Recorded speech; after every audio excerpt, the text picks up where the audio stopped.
What's up, witches? What's up? In today's episode, Jamie and I are going to open the gateway to one of the most feared and forgotten feminine archetypes, the crone. Often shamed, dismissed, or labeled irrelevant, the crone is not the end. She's the oracle, the keeper of truth, the wild one who walks with death and rebirth. Whether you're aging, grieving, simplifying, or simply feeling called to deeper wisdom, the crone is wising with you. In a world obsessed with youth and doing and pleasing, the crone is a woman who stops.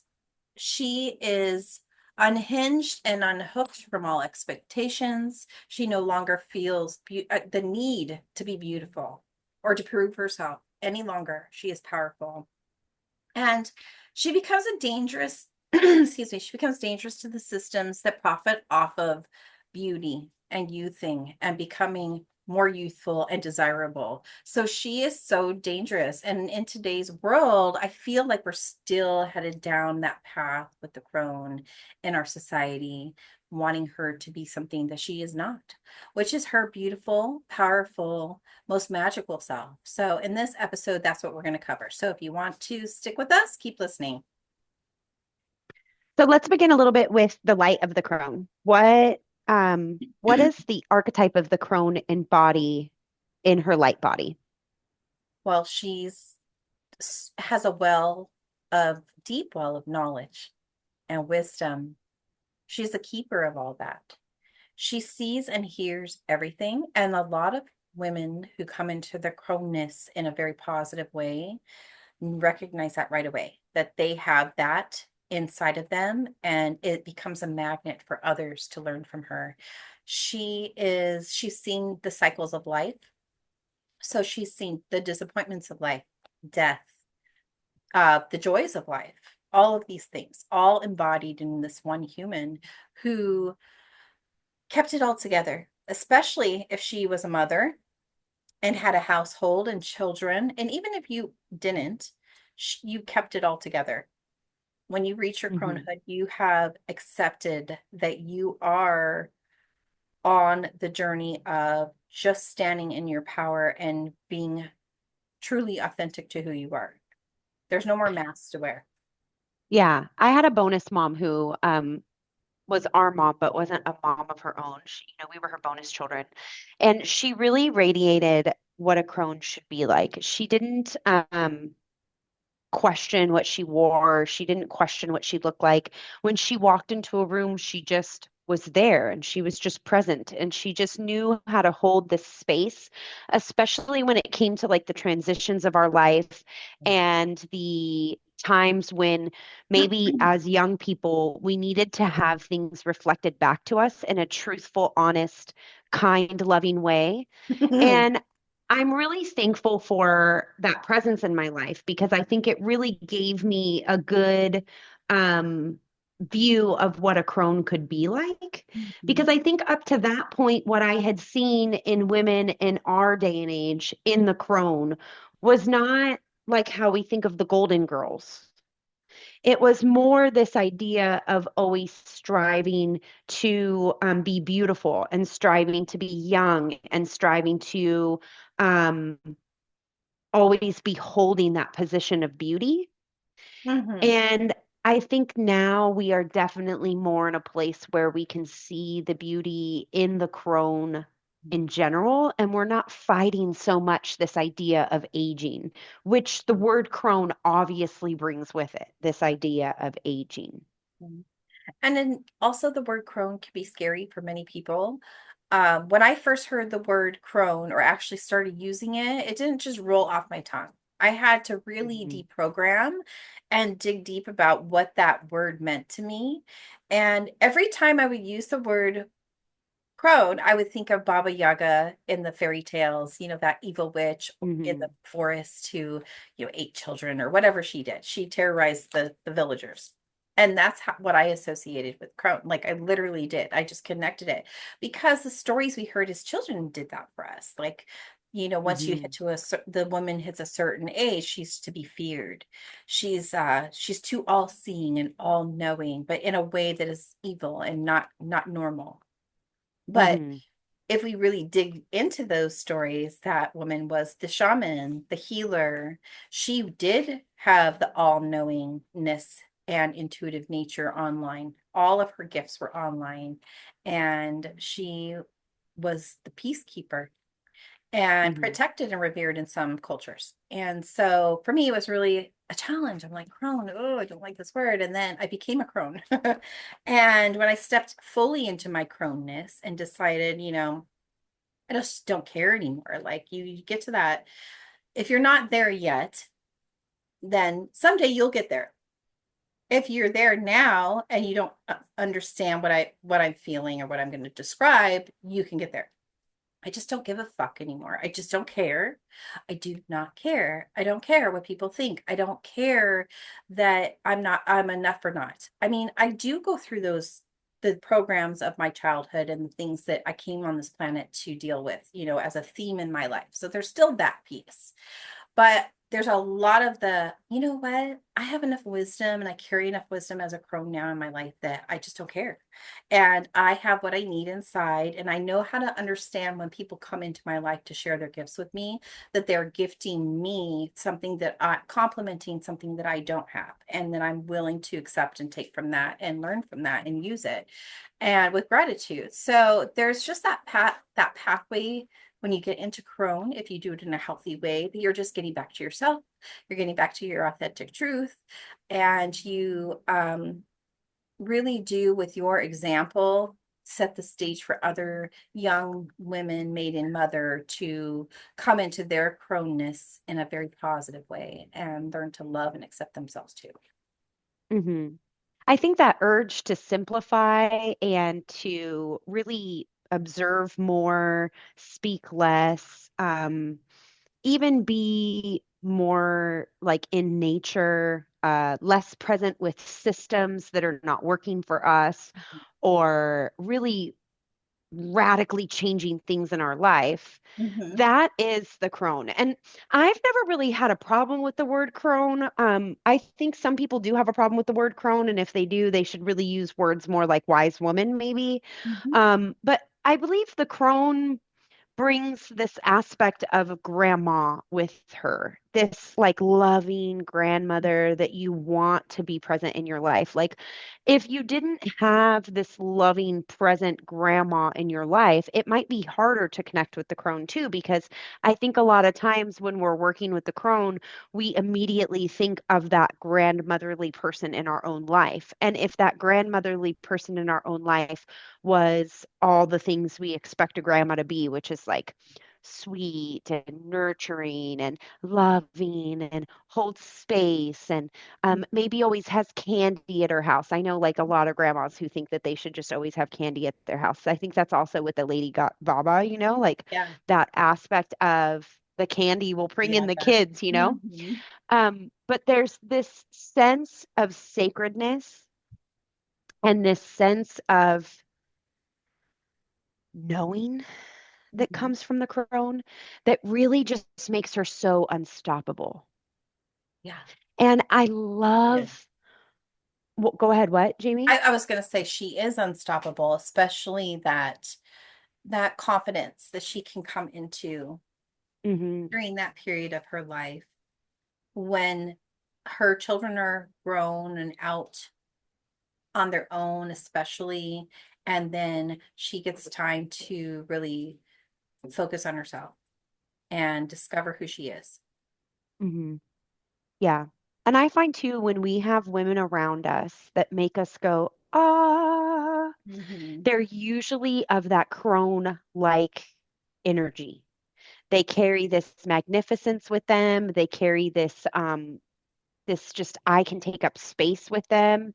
And I think the thing that I love the most about the crone when we're talking about the archetypes is that the crone really can be accessed in the maiden. It can be accessed in the mother.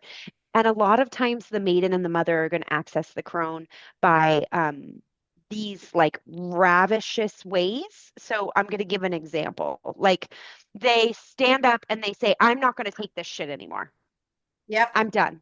That's I'm right. now going to like live my life that is worthy of me. I'm going to live my best life. I'm no longer going to live out of an empty cup or, in your 20s, that part that's like the action of taking everything forward so that you can live your best life of your dreams. Like if you're going to college or you're traveling around the world, the crone is what's brought into those spaces that really gives you the truth and the strength, and the sacredness to be able to push those things forward.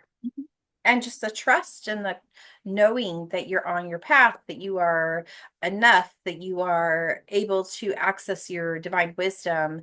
And I think the crone, if you come in a healthy way into cronehood, I like to call it, if you come in a healthy way, those pieces are intuitive and innate. You're not thinking about them. You're just coming from a different perspective and using more discernment and changing how you operate with the world, and who you become in the world is a different person. It really does change from mother to crone, but then you can access that piece all through your life because the crone shows up when you have to make a big change, when you have to put your foot down and say, this is enough, when you're ready to embark on maybe a life's path that you always knew you needed to go on. That's the crone energy saying, come on, you got this, we got you.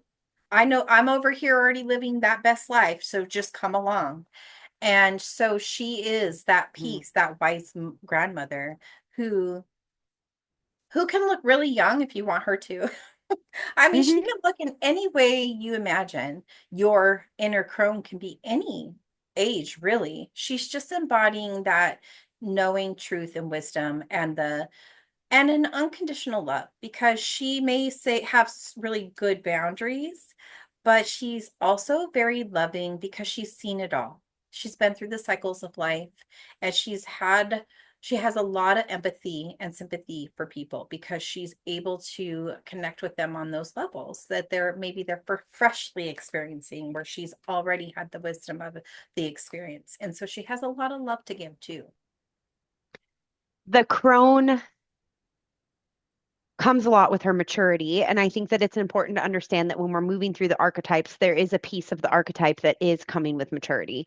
It is hard to understand fully what it's like to be a mother until you've kind of experienced some of those maturity levels in motherhood, even if Mhm. you don't become a mother. But all of the archetypes are always interchangeable and always accessible. In women throughout our lives. But I think a lot of times the crone and the wise woman is the one that we're most afraid of. And that's because I think that we are most afraid of getting old and dying, right? At the end game, it's that death piece that can be scary. And that getting old and decrepit and wrinkled and gray hair and all these things that we have associated with getting old.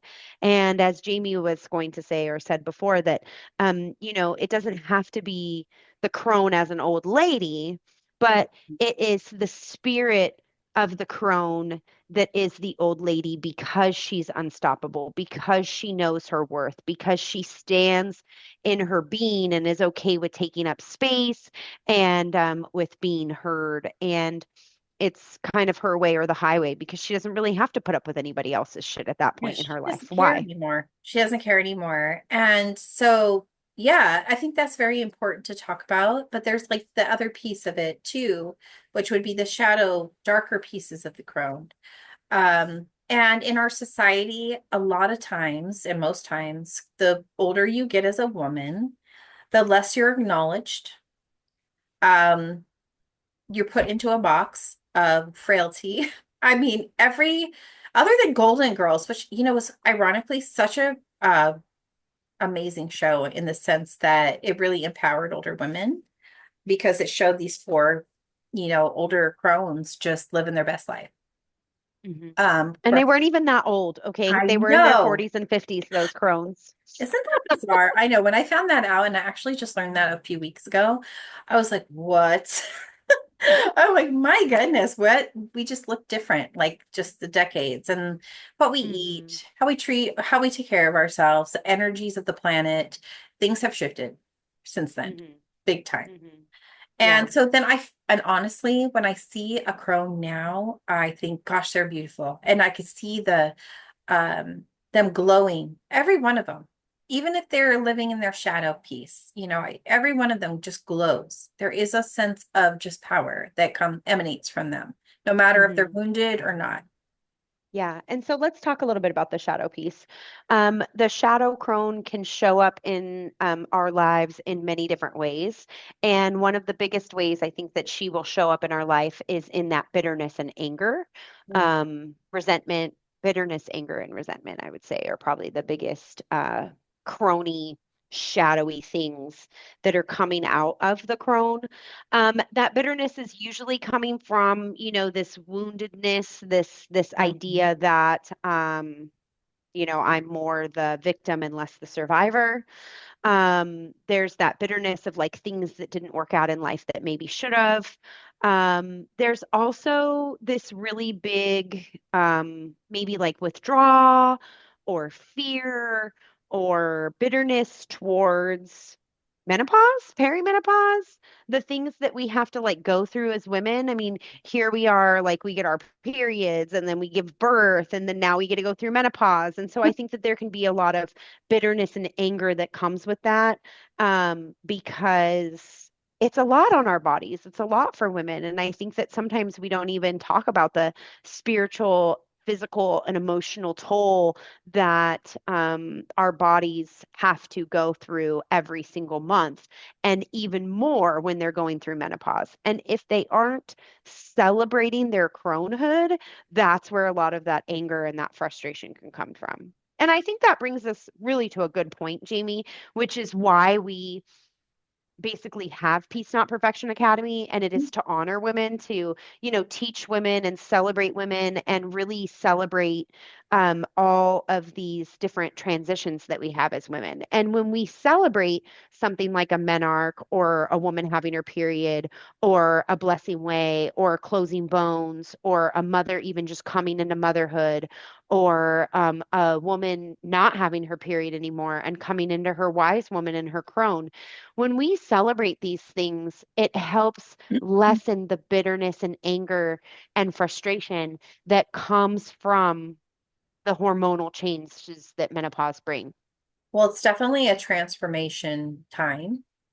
And the body will have dips in certain hormones and can cause emotional instability and other things too. I mean, our body physically changes completely once we hit a certain age. And it can be, for me, I'm I see it as, oh man, I have a short amount of time to like do certain things with my body to make sure that when I fully head into my croneness, that I'm in good shape come 20 years from now, so to speak. So there's a sense of like, oh my gosh, time is limited. Let's do this. If I didn't do it before, I better do it now. But for some, it's, oh, it's too late. Some of them feel like it's too late, and it's never too late. Nothing is ever too late because if you still are breathing and can do things and be active mentally, emotionally, spiritually, however it is that you interact with life, you can still accomplish things that you wanted to accomplish in this lifetime. And I fully Mhm. believe that. But I just feel like when we celebrate these turning points in our life, especially as women, because we do sacrifice a lot for our families, we sacrifice a lot for our jobs, relationships, whatever, then we take a minute to give ourselves honor. And even if they feel weird, and even if it feels unusual, and maybe there's a stigma around a ceremony or celebration, I have a friend who I offered to do a crone ceremony for her, and she said, every ceremony I ever had as a child, my mom didn't show up. So I Mm. can't do a ceremony. And she was just adamant, I cannot do a ceremony. I'm thinking in my mind, I'm like, okay, then let's make it a celebration. You know what I mean? Like, just you could change the word, it's just semantics, but it's That's important. coming from a non-healed croneness. That And right there yeah, is your shadow crone. she definitely is. Well, that's her mating piece too, because this Hmm. is from her childhood. Yes. And the example of Crohn's in her life they were not positive. So for her, this Hmm. is just, let me hide in the shadows and not be celebrated. And in ceremony, well, push came to shove and she's going to have a ceremony, but her other friend is going to do it for her in her kind of way, which will make her feel comfortable and not, too much the limelight. Um, but I'm glad she chose to do it because it's always a step. Like she actually taught me, she's a healer, and she actually, not taught me, but reiterated, what's beneath that? Like, why are you having this emotional attachment to this? Why? Let's figure out why. Or how can we release it?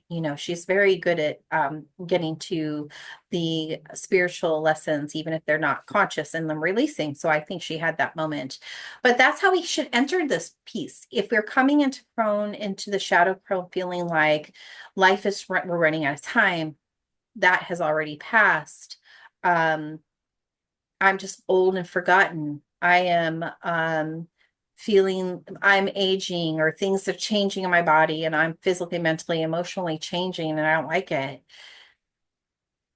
You have an opportunity to find things. This is if you never did the work before, now's the time. Like basically find the things you love about yourself. Start writing things you're grateful for about yourself. This is your time. This is the time when um, you can access all that inner wisdom. And don't let the brain bitch, don't let these thoughts that keep you from that well of knowledge and love and whatever it is that's inside of you, whatever gifts you have that you've not touched, this is the time to do it. And so at Peace, Not Perfection, that's what we do. We teach women to do that at all stages. So Maiden, Mother, Crone, and Wild Witch.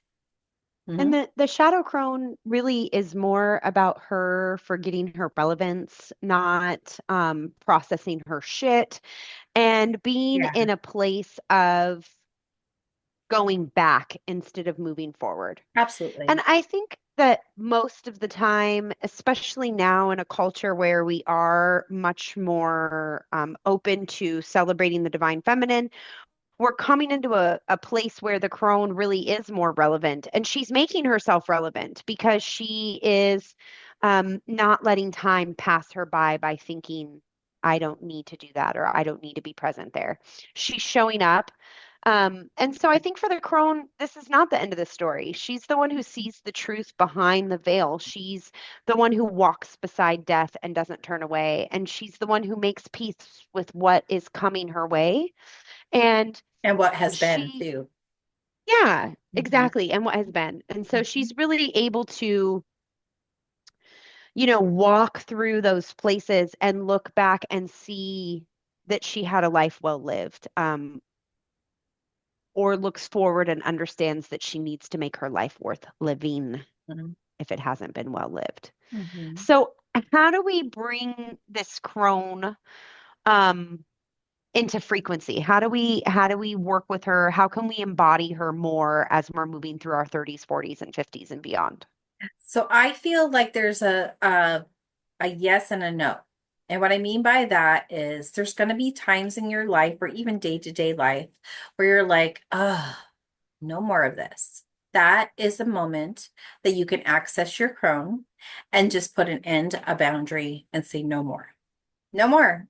I've crossed the line in the sand, and that is it.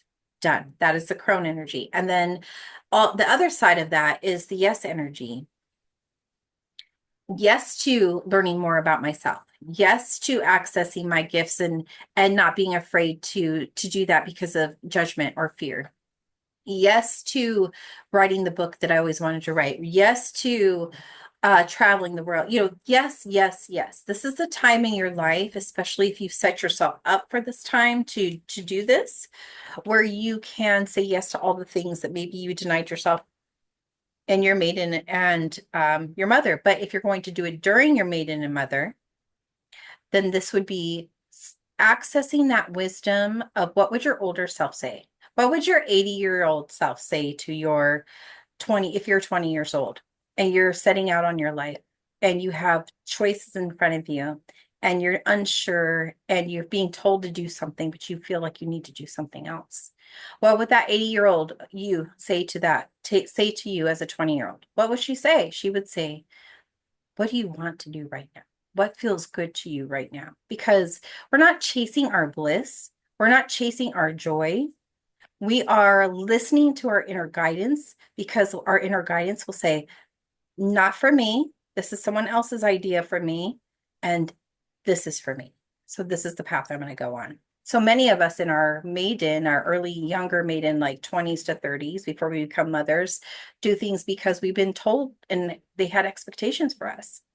Hmm. So really, that's when you say, no, I'm going to do something else. No, I'm going to learn this instead of that. No, I'm not going to become a lawyer because that's expected of me. I'm going to go be a healer because that's where my calling is. 30s, 40s, as a mother, it's the similar thing, setting good boundaries, making sure that you're nurturing parts of you that you can't, you don't want to send into dormancy. I did that during my early motherhood. I sent all my gifts into dormancy because I was in survival mode. And I stopped that, but I only stopped that because I accessed my Crone, because I didn't want to go down the path of never having my gifts in my life. So I knew that I couldn't suppress them for too long. I had to allow them to come in so that I can nurture them and grow them. Does that make sense? Can you explain that more? Yeah, so when we're in survival mode, it's really hard to start like learning about our intuition. Or maybe we had a good decade of learning about our intuition and really trusting our intuition, but then we got into survival mode. And a lot of times that'll just turn it off. Biologically, it turns it off because we have the stress hormones flowing all the time. And the actions that we take based from the stress hormones and the predicament of our life in that moment keep us from those gifts that we have. So accessing your gifts again and making sure that you're taking time with your intuitive nature. So for me, what brought me back was meditation. That was a big part of it, was using my rituals that I do. I stopped doing those for a long time and I went back to my rituals, my magical rituals, and then meditation really got me back into touch with all these different archetypes within me that I needed to access at any given moment. And it helped because then I mean, it didn't completely take me out of survival mode, but it did help. I mean, it allowed me to open myself up more to divine guidance and less to fear and survival. Hmm. And so what you're saying is that as you get into survival and you begin to experience in your day-to-day life more fight, flight, or freeze, or just go, go, go, do, do, do, because, especially with young babies, Mhm. you're going on maybe an hour of sleep if you're lucky in a month. Right. And it can be really hard to access those magical sides of yourself. And it can feel like you're far away from your intuition. But the way that you can call that back in would be the way that the crone would be called back in, through meditation, through spiritual practices, through grounding, through making sure that you're filling your cup before Yeah. you, of course, go to fill all the other cups that you have to fill Mhm. as a person, a human being, and as a mother. And just listening to your sacred yeses and nos. If you're listening to this and you're in your 20s, if you could learn that piece, that intuitive piece of learning what's a sacred yes for you and a sacred no, and really develop it and learn to trust it, that will keep you in touch with that crone energy and it will take you further. Hmm. And then you won't have to do Yeah. it later. If you're coming into your croneness or you're fully in your crone, and you're just now starting out on that, that's great because your crone has so much wisdom and your crone, if you learn to trust that part of you, I feel like coming into your gifts when you're in your 50s and 60s is actually better in a way because there's no you just don't care. You're just going to do it and you're just going to say yes to all of it and be like, yes, I fully accept this as me and this is my authentic self. Whereas in our 20s and 30s we're still working out the pieces of what people expect of us. Hmm. Okay. Mhm. I like that. Yeah. So, one practice that I really love to get more in touch with your crone, I think that it's important to understand that the crone is embodied. She's embodied in her humanness, she's embodied in her body, she's embodied in her worth, in her ability to receive pleasure and extend that pleasure. And I think that that comes from the aspect of being able to be embodied, meaning she listens to her body, she feels her bones, she knows what her heart feels like, she understands when her jaw is tight or when her thighs need to be relaxed. So, one of the ways that I will often work on embodying within myself is two different practices. The first one is a quick practice of just literally sitting down and seeing what things are around you and being able to then say, I see this green book, a purple pin. An orange pin. I can feel the texture of the orange pin. I can feel the texture of this little controller that I have here, and I can play with a ring here that I have and I can feel that it's sharp. And then I can smell, my coffee that was in this cup, and I can smell my dog over there. So there's this aspect of coming back into the present by engaging my senses and allowing myself to see, hear, feel, smell, touch what is around me. This is really great when you're in survival, when you're in fight, flight, or freeze, or when you're just in that really early stages of momhood or like survival at a job and you're kind of burning out. This is a great practice to be able to just start in a very small way, getting you back to embodying yourself. And you can do it. I suggest doing it every, like every few hours if you're really trying to kind of like get yourself back into embodiment, because it's quick, it's easy, and it's just really activating the senses. And one of the things that I like to do is do it outside because then I can notice like how blue the sky is and how green the trees are. Mhm. The other one would be a body practice. So, in this case, you would take a few deep breaths, maybe even close your eyes, and then you would ask yourself a few questions. So, the first question would be, what does my body know that my mind has forgotten? Hmm. And so you can just ask yourself that now if you feel called. What does my body know that my mind has forgotten? And when you sit with that for a few minutes, maybe you want to journal with it. The second question I like to ask is, what am I being called to release in my body? What am I being called to release in my body? Now, usually when I ask myself that question, I'm going to feel something in my body somewhere that's going to tell me where I need to be released.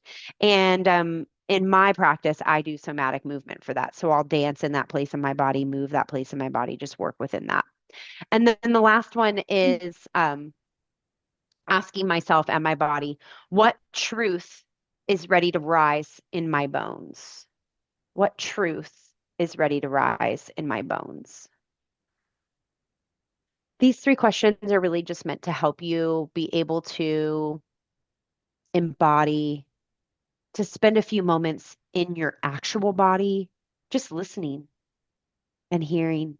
I think so often when we're in survival mode, we don't actually spend time in our bodies. And so this is really just about getting present and allowing yourself to be present with the most important thing in your life, which is the body that contains your soul. That's so nice. And I think even if you're a crone, we, when we're in our croneness and especially when our body is changing and things are different, that's such a good practice because we don't want to forget our body. Our body will scream at us if we don't give it the attention it needs. And just because maybe we can't move it the way we used to, or we can't do all the things we used to do, doesn't mean that our body should be neglected or ignored. And it will scream at us if we don't give it that attention. And just what you described is exactly the kind of attention that if you give to yourself, your body will have peace and ease and will release some of the trauma or any kind of stuck energies that you need to release. So it's really nice. Hmm. Yeah. Well, if this archetype is resonating with you or you would like support working more with this archetype, Jamie and I are certified coaches and mentors. And through Peace Not Perfection Academy, we coach and mentor women and we help them embody themselves again. And we do that through the archetypes of the maiden, mother, crone, but we also just do it through embody work like somatic breath work, Reiki, and somatic movement. We also offer these kind of practices, mentorship, and coaching in our membership program. That is a monthly membership program called Lunar Alchemy. And we do a full moon circle sisterhood circle every month. And Jamie and I show up to those sisterhood circles that we run, and we provide mentor and coaching in those circles. It's one of our favorite places to be, just really in the community with our sisters. If you need the link, it is below. And if you would like to just work with either of us on more embodiment practices or just being present more with yourself and learning about your archetypes, we always put our link below, and we would love to get to know you more. So let us know what you think about the crone and how the crone is. How does the word crone resonate for you or not resonate for you? We always love to hear your comments, so please comment below. Thank you so much. See you next week. Peace out. Peace out, witches. Peace out, witches.